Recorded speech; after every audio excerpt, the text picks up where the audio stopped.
Higher education today நேயர்களுக்கு வணக்கம். வணக்கம் சார். வணக்கம் சார். ஒரு சில மாதங்களுக்கு முன்பு நம்ம நேர்காணல்ல பச்சையப்பன் கல்லூரியில் நடந்த ஆசிரியர் நியமனத்தில் மெரிட்ல தான் நடந்தது அப்படின்னு சொன்ன புரோக்கர்ஸ்க்கு கடும் கண்டனம் தெரிவித்திருந்தீங்க.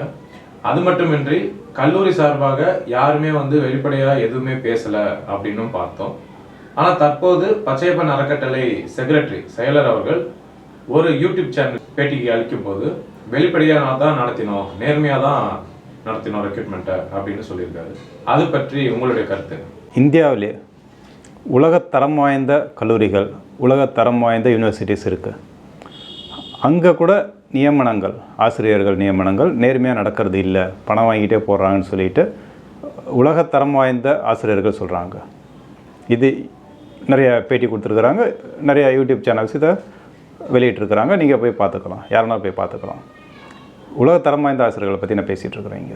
உலகத்தரம் வாய்ந்த கல்லூரிகள், பல்கலைக்கழகங்களில் இந்த மாதிரி நிலைமை தான் இன்றைக்கி இருக்குது. இப்போ தரத்தை பற்றி எல்லாருமே கவலைப்படுறாங்க.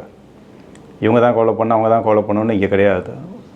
இந்தியாவில் கல்வித்தரம் சரியில்லைன்னா உலகம் முழுக்க யார் வேணாலும் கவலைப்படலாம். அப்போது யாருமே இதுவரையிலையும் எனக்கு தெரிஞ்சு, நான் சில நாட்களுக்கு முந்தைய கொடுத்த பேட்டியில் கூட சொல்லியிருப்பேன்னு நினைக்கிறேன், தமிழ்நாட்டில் இதுவரையிலும் எந்த கல்லூரியும் ரிசல்ட்டை வெளியிடலை அப்படின்றத சொல்லியிருக்கின்றேன். அதே மாதிரி பச்சையப்பன் அறக்கட்டளை சார்பாக இதுவரையிலும் ரிசல்ட்டை வெளியிடலை. அன்றைக்கி நான் சொல்லியிருந்தேன், இன்றைக்கும் அதான் சொல்கிறேன், ரிசல்ட்டை வெளியிடலை. அப்போ இந்த செக்ரட்டரி என்ன சொல்கிறாருன்னா, வெளிப்படைத்தன்மையோட பண்ணியிருக்கிறோம் அப்படின்ற மாதிரி சொல்கிறார். இதுவரையிலும் யாருமே அந்த மாதிரி நியமனங்கள் பண்ணலை, ஏற்கனவே நடந்ததெல்லாம் ஊழல் நடந்திருக்குன்னே சொல்கிறாரு வெளிப்படையாக. சரி, நான் கேட்குறேன் அந்த செக்ரட்டரியை, இப்போது இந்தியாவில் யாருமே அந்த மாதிரி கிளைம் பண்ணதே கிடையாது. அவங்களுடைய அப்பாயின்மெண்ட்ஸ் நேர்மையாக நடந்ததுன்னு இந்தியாவில் இதுவரையும் யாருமே கிளைம் பண்ணதே கிடையாது. தமிழ்நாட்டில் யாரும் கிளைம் பண்ணவே இல்லை. இப்போ முதல் முறையாக இவர் கிளைம் பண்ணுறாரு. இப்போ அவர்கிட்ட நான் சில கேள்விகளை கேட்க வேண்டியது இருக்குது. இது இங்கே இல்லை, ஏதோ போகிற போக்கில் நான் கேட்குற கேள்விகளே இல்லை. சட்டப்படி நான் கேட்டிருக்கிறேன், சட்டப்படி ரிசல்ட்ஸை கேட்டிருக்கிறேன். ரிசல்ட்ஸ் வெளியிடணும், வெப்சைட் வச்சுருக்குறாங்க, வெப்சைட்டில் ரிசல்ட் வெளியிட்டிருக்கணும். வெளிப்படைத்தன்மைன்னு சொன்னீங்க இல்லையா, என்ன வெளிப்படைத்தன்மை? ரிசல்ட்ஸ் இது வரையும் வெளியிடலை. இது இன்டர்வியூ முடிஞ்சு எவ்வளோ பேரை செலக்ட் பண்ணீங்க, எவ்வளோ மார்க்ஸ் கொடுத்தீங்கன்னு போடலை. ரெண்டாவது, எவ்வளோ வயது, அந்த வயதை வெளியிட சொல்லுங்கள் பார்க்கலாம். இங்கே இல்லை, எல்லா எய்டட் காலேஜ் தான் நான் கேட்குறேன். நீங்கள் செலெக்ஷன் லிஸ்ட்டை வெளியிடும்போது அந்த வயதை வெளியிடுங்க பார்க்கலாம். எத்தனை வயது வரலையும், எவ்வளோ வயது வரலையும் நீங்கள் செலக்ட் பண்ணுறீங்கிறத பார்க்கலாம். அதுலேயே எவ்வளோ முறைகேடு நடக்குதுன்றதை நான் சொல்கிறேன். தான் சொல்கிறேன். இப்போ அந்த திராணி இருந்தால் அந்த செக்ரட்டரி இதை வெளியிடட்டும். சட்டப்படி நான் கேட்டிருக்கிறேன், நான் இங்கே கேட்கல, போகிற போக்கில் கேட்கல, சட்டப்படி நான் கேட்டிருக்கிறேன். அப்போ அவர் அதை வெளியிட வேண்டும். அடுத்து ஷார்ட் லிஸ்ட் பண்ணதாக சொல்கிறாங்க. இப்போ அந்த ஷார்ட் லிஸ்டிங் க்ரைட்டீரியா யார் கொடுத்துருந்தது? யூனிவர்சிட்டிஸ் கொடுக்கணும். இந்தியாவில் எனக்கு தெரிஞ்சு 2021 அந்த 18 ரெகுலேஷன் அடாப்ட் பண்ண போதே எல்லா யூனிவர்சிட்டிஸும் அதை வெளியிட்டிருந்தாங்க. அதிலே எல்லாம் தெளிவாக சொல்லியிருந்தாங்க, ஒரு போஸ்ட்டுக்கு எவ்வளோ பேரை ஷார்ட் லிஸ்ட் பண்ணணும்னு சொல்லிட்டு. இப்போ இவங்க 1:5 சொல்கிறாங்க. அது எப்படி எடுத்தாங்க? நோட்டிஃபிகேஷனில் சொல்லப்பட்டிருக்கா? எனக்கு தெரிஞ்சு அதை நான் பார்க்கல.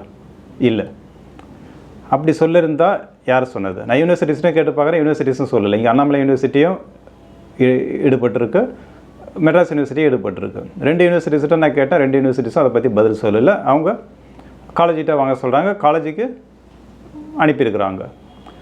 இப்போது சட்டப்படி நான் கேட்ட கேள்விகளுக்கு எதுக்குமே பதில் தரல கல்லூரி.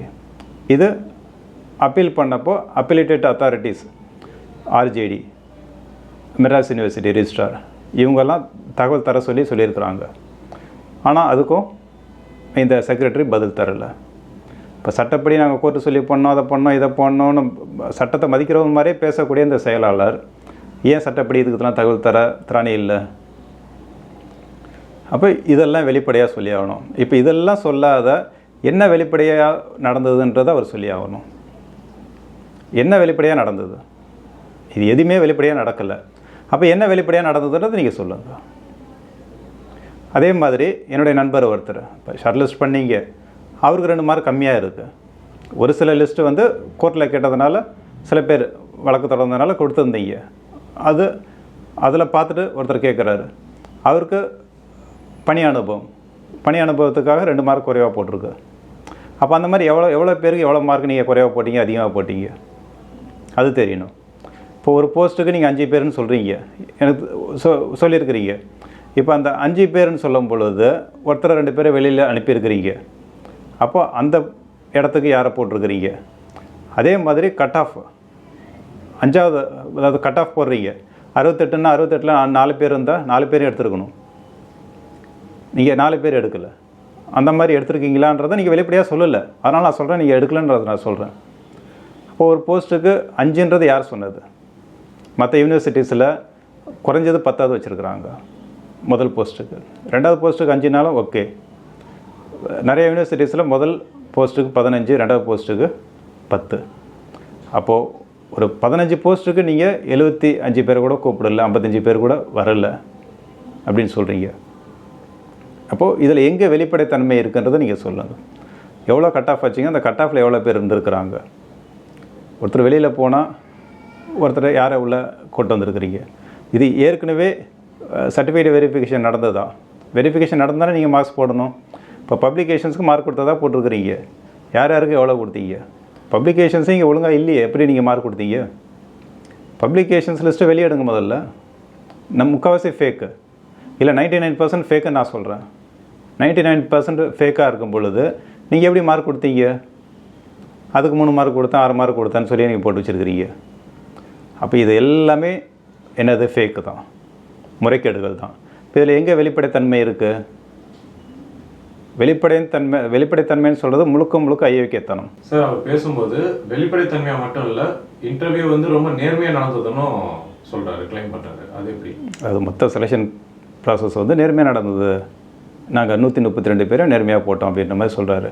அதான் சொல்கிறேன்னே, வேர்ல்டு கிளாஸ் இன்ஸ்டிடியூஷன்ஸ் இந்தியாவில் இருக்கக்கூடியது, அவங்களே நேர்மையாக போடலான்றது நிறைய பேருடைய குற்றச்சாட்டு.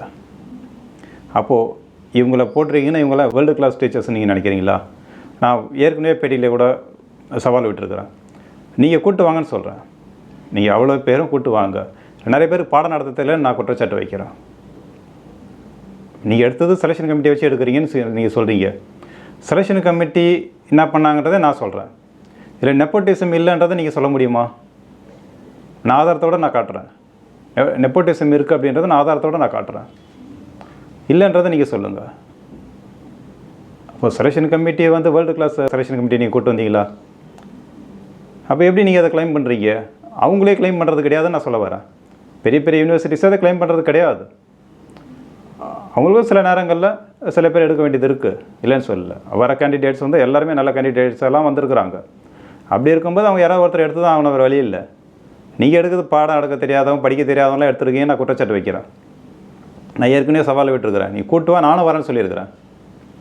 நானும் வரேன். நீங்கள் 132 கேண்டிடேட்ஸு, அதாவது டீச்சர்ஸ் இப்போ அப்பாயின்ட் பண்ணவங்களே நீங்கள் கூட்டு வாங்க. மீதி கேண்டிடேட்ஸை நான் கூட்டு வரேன். நீங்கள் வைங்க பார்க்கலாம்.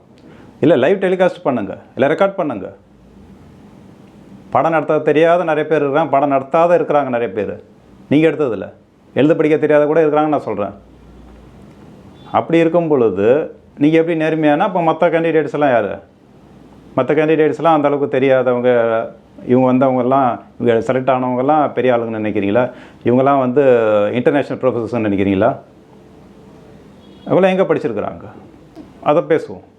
சார், பச்சையப்பன் கல்லூரி முன்னாள் முதல்வர் முனைவர் சாந்தி அவர்கள் ட்ரைப்ஸ் சேனலுக்கு அளித்த பேட்டியில் கூட சில குற்றச்சாட்டுகளை முன்வைத்துள்ளார். அது இதை பார்க்கும் பொழுது எனக்கு ரொம்ப பெருமையாக இருந்தது. என்னென்னு கேட்டிங்கன்னா, இங்கே உயர்கல்வியில் நடக்கக்கூடிய, அதாவது ஆசிரியர்கள் நியமனத்தில் நடக்கக்கூடிய பிரச்சனைகளை பற்றி யாருமே பேசுகிறதுக்கு முன் வரதில்லை. இன்னொன்று யூடியூப்ஸ் பத்திரிகையாளர்கள்லாம் யாரும் முன் வர்றது இல்லை. ஏன் முன் வரது இல்லை அப்படின்னா, யூடியூப்ஸ்க்கு வந்து வியூஸ் அதிகமாக வராது. எஜுகேஷனை பற்றி யாருக்குமே, இதெல்லாம் என்ன சொல்கிறது, நியமனங்கள் இப்படி தான் நடக்குது அப்படின்றது எல்லாருமே காரிமொழிஞ்ச விஷயம். அப்படி இருக்கும் பொழுது இதெல்லாம் பார்க்குறதுக்கு நிறைய பேர் முன் வர மாட்டாங்க. இதை எடுக்கிறது யூடியூப் சேனல்ஸ்லாம் முன் வராது.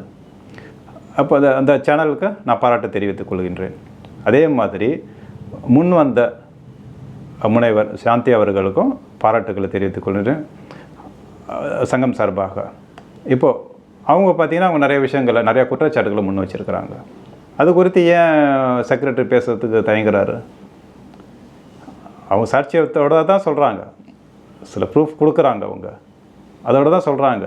அதை சொன்ன பிறகு இவர் வந்து வெளிப்படைத்தன்மையாக நடந்திருக்கு, நேர்மையாக நடந்திருக்கு அப்படின்னா அப்போ எல்லாம் பைத்தியக்காரங்க நினச்சிட்டு இருக்காரா? எல்லாம் முட்டாள்கள்னு நினச்சிட்டு கேண்டிடேட்ஸ் எல்லாமே முட்டாள்கள்னு நினச்சிட்டு பேசிகிட்டு இருக்காருல்ல. நீங்கள் எடுத்தவங்கள வேணால் முட்டாள்னு சொல்லலாம், வெளியில் இருக்க கேண்டிடேட்ஸ் யாரும் முட்டாள்கள்லாம் கிடையாது. அதனால் நான் இப்போ சவால் விடுறேன், நீங்கள் வெளியில் வந்து கேண்டிடேட்ஸை வச்சு, அதாவது நீங்கள் டீச்சர்ஸ், உங்களுடைய டீச்சர்ஸை நீங்கள் கொண்டு வாங்க, வெளியில் இருக்கக்கூடிய கேண்டிடேட்ஸை நான் கொண்டு வரேன். அதை நானே தான் இருக்கிறேன்னு சொல்கிறேன் இல்லைங்களா. நீங்கள் எவ்வளோ பெரிய செலெக்ஷன் கமிட்டி வேணால் நீங்கள் கொண்டு வாங்க பார்க்கலாம். இப்போது அந்த அம்மையார் மாதிரி இன்னும் நிறைய பேர் வருவாங்க குற்றச்சாட்டு சொல்கிறதுக்கு. அதனால் நிறைய பேருக்கு வந்து வாய்ப்பு கிடைக்காத தான் இருக்கிறாங்க. நிறைய யூடியூப் சேனல்ஸ் முன் வந்தது அப்படின்னா இன்னும் நிறைய பேர் குற்றம் சொல்ல வருவாங்க. இங்கே நடக்கக்கூடிய ஐயக்குயத்தனத்தை பேசுகிறதுக்கு நிறைய பேர் முன் வருவாங்க. படித்தவங்க இல்லைன்னுலாம் சொல்லலை, நீங்கள் தான் படிக்காதவங்கள போட்டுட்ருக்கிறீங்க, படிக்காதவங்கள ஆசிரியர்களாக ஆக்கிட்டு இருக்கிறீங்க. படித்தவர்கள் இருக்கின்றார்கள், அவர்களெல்லாம் பேசுகிறதுக்கு வருவாங்க, அதை பற்றி கவலைப்பட வேண்டாம். சார், அப்போ இந்த வெளிப்படைத்தன்மை, உண்மைத்தன்மை அப்படின்னு சொல்கிறது இந்த இன்டர்வியூ ப்ராசஸில் இதெல்லாமே பொய்யா? ஒரே ஒருத்தர் சொல்லப்போனால் புரோக்கர்ஸ் வேணால் இவங்க பின்னாடி வரலாம், படித்தவர்கள் வரமாட்டாங்க. ஓகே சார், நன்றி சார். நன்றி.